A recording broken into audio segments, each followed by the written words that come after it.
emotion. She's my sister. She lives in, she lives in, she lives.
I am in another location now. As you can see, made it to my grandma's house.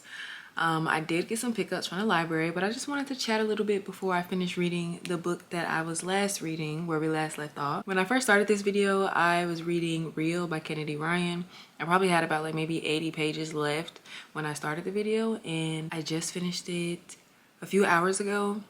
5-star read. When I first started reading it, probably about like 300 pages in, I was kind of reaching that point where I was like, okay, are we gonna wrap this up? And not in a I'm bored by the storyline way, because I felt like the storyline was progressing at a moderate pace that I really enjoyed. But you know how when you're reading and then you look to see how many pages you have left, and I kept looking to see how many pages I had left, and I was like, what else could possibly happen in 100 more pages of this stuff? And it's like right when I was feeling that, Kennedy moved me emotionally back to back to back to back. Like there were so many scenes, so many quotes, so many moments that just really had me choked up with emotion. I was listening to the audiobook narration along with reading, and right as I was getting ready to go to the library, there was this scene and this one line that just really made me stop and just hit me with like a wave of emotion. She's my sister. I have to go back and see who the narrator was for the audiobook, but I feel like she bodied, well, first of all, she bodied the entire book, but she bodied that part. Like I felt like I was there. I felt like she was my sister, you know? And I absolutely love when a book just moves me emotionally and I'm impacted in a way as if I'm right there in that situation. And you know, a cool thing about that is that Real is actually about a director and a Broadway actress. The director, Cannon, is looking for the star of his next role, Desi, and Desi is a singer back during the Harlem Renaissance. One thing about Neva, she completely embodies her role. Like, she becomes one with the person that she's supposed to be portraying, and the emotions that were portrayed in this book, the emotions that came over me, made me feel like I'm the character, even though I'm not supposed to be. I'm not, you know, trying to act out and be this person or portray this person. Like, I felt connected to the point where it's like, now we are intertwined. So I love that about Kennedy Ryan books. Like, I feel like I always reach that point where it's like, dang, it's a little lengthy, and then right when I'm starting to feel that way, sob story. I'm crying, I'm a mess, I'm so happy and moved, or like just feeling so many emotions at once, and I absolutely loved it. 5 stars. I'll talk about it more in my February wrap up.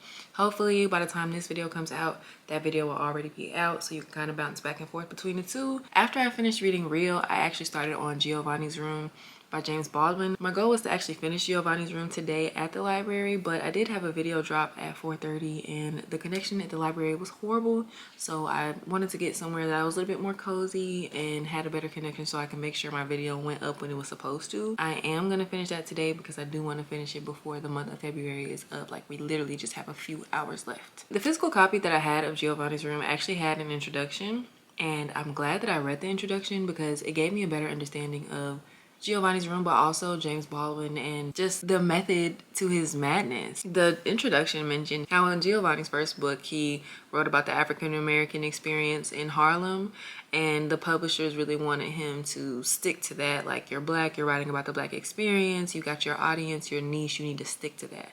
But his second book, Giovanni's Room, is actually about all white characters in Paris, and it's told from the perspective of a white man. And as I'm reading this book and I'm listening to the audiobook, I'm just falling in love with everything about it, just the way that it's written, the story. I'm not even done with it yet. I think I have like another maybe 50 pages left, but I'm moved by that story too. It really made me think about a lot of things. I don't want to get too deep into it, but it's crazy how people are robbed of genuine and heartfelt experiences that I feel like we all should be able to experience in our life because of the fragility and, you know, the hatred of others, the opinion of others. It's kind of crazy that, like, when you do get a small moment to just really be present and be vulnerable, put your heart on the line and love, you kind of have to take advantage of that whenever you can get it, especially given certain circumstances. This book is not supposed to be entirely centered around homosexuality, but it does talk about the topic because, I mean, the main character is queer. And just thinking about some of the conversations that were had, they weren't saying these things explicitly, but, you know, once you reach a certain age, if you experience this thrilling feeling that you would experience when you're young and, you know, you're open, it's gonna break you. Like, that conversation, it really stuck to me. But I'm gonna leave it at that. We'll talk more about it in the February reading wrap up. I did get some books. I returned the book, the physical book of Giovanni's Room, but I do have the audiobook, so I'm gonna be listening to that while I'm here at my grandma's house. I did pick up some more books from the library. So starting off, I have Snapped by Tracy Brown. This book has undergone some care, so, you know, gotta love it. I started the audiobook for this like a few months ago, but it kept going back and repeating certain lines. I don't know if it was just the editing on the audiobook, but I figured it'd be better to just read the book. I am a little nitpicky when it comes to audiobooks. If they're constantly repeating phrases or reading super slow, even though I have it on 2.5 times speed, I'm just gonna pick up the physical book because it's gonna make me not want to read the book. So I got that. I'm trying to get back into my manga because I have been watching anime lately. So I got Black Butler Volume 1, Black Butler Volume 2, and Black Butler Volume 3. I checked these books out months ago and I just never got around to reading them. I have been watching Black Butler, the show, but I saw on some subreddit that basically most of the episodes aren't even canon. So I'm like, okay, what's the point in me watching all of this if it's really just fluff and it has nothing to do with the actual plot in the manga? So I'm just gonna read the manga and hopefully we can get all 3 of these done by the end of the week. Lastly, I've got Cursebound. I've got Cursebound by Saara El-Arifi. I think I butcher her name every time I mention it in a video, but I love her books. If you're not familiar with her, she wrote The Final Strife, which is the Ending Fire trilogy. I love The Final Strife. I think I have a few videos where I talked about it when I was doing my hair, but I finished reading the Ending Fire sometime last month and I loved it. Cursebound is book 2 from the Faebound trilogy. The first book is Faebound and I actually liked it. I saw some mixed reviews on Goodreads. Some people said that they didn't really like it. I know people are very picky when it comes to romantasy because if you're fighting for your country or you're in the middle of a war, you know, something super serious, like where do we find the time for love? But honestly, I didn't have any issues with it. I loved it. This book did just come out, so I'm so grateful and so blessed that my library was actually able to acquire it. I think I'm the first person to check it out and I only have a week to read it. Don't have my regular 21 days like the rest of the books, so I definitely need to put this high on the priority list. I'm gonna make me a sandwich and then probably gonna get back to Giovanni's room, go ahead and finish that, and then once I finish Giovanni's room, I think I'm either going to start Snapped or maybe Black Butler Volume 1. So check back in when it's time to read again.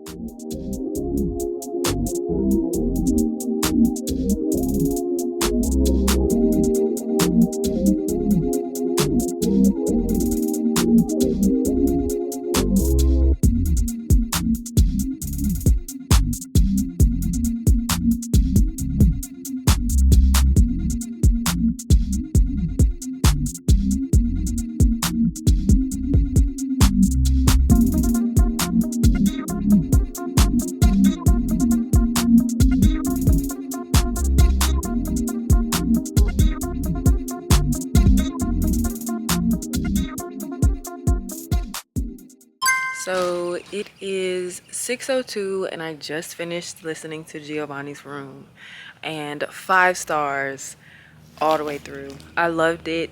I'm definitely gonna have to buy the physical book to put on my shelves because I can see myself revisiting it and it just being a timeless read.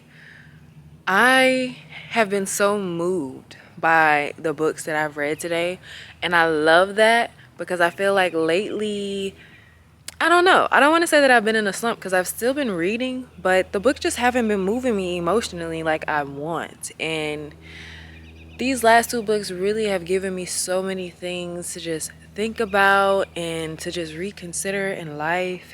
You know, that feeling when you read a good book and it's just like you celebrate life's little wins, you know? Like life is worth living. That's kind of how I feel. That book was beautifully written. Like I wouldn't change a single thing about it. Oh my gosh. So now it's time for me to find another book to read. I'm either gonna do Black Butler or try Snapped, but I'm also considering The Love Lyric by Kristina Forrest. It's number 3 in the books. If you're not familiar with her, she wrote The Neighbor Favor and The Partner Plot. The Neighbor Favor was cool. I think I gave it like 4 stars, but it really was like a 3.75 to me. Partner Plot was a 5-star read. Loved Partner Plot. I am not a fan of second chance romance, but Xavier, Xavier definitely was my first book boyfriend for sure. I loved him. I loved his relationship with, ooh, what was her name? I done forgot her name. I can't remember the main character's name at this moment, but I loved his relationship with her. I loved the way that he treated her. And I was just like, dang, like if I was in that position, I don't believe in second chance romance, like I said, but it really moved me. I was like, okay. So yeah, Now I'm gonna figure out what I'm gonna read next, so I will probably check back in when that time comes. It is now March 11th, and I never officially closed out my last reading vlog. The entire footage that you just saw was filmed on February 28th, and I've been reading since then, but I haven't been reading on camera since then. And I also only ended up reading Black Butler after I finished Giovanni's Room. I did not finish volume 2 or 3, so things did not go according to plan. Because of that, I'm gonna go ahead and wrap up today's reading vlog with this little outro video. If you haven't already, be sure to check out my February 2025 reading wrap up so you can see my final thoughts on my top 4 books of the month. And if you made it this far in the video, I just want to thank you for your time and attention, because you could be anywhere else doing anything else, but instead you're right here with me talking about bookish things. Thank you, and I'll see you in the next one.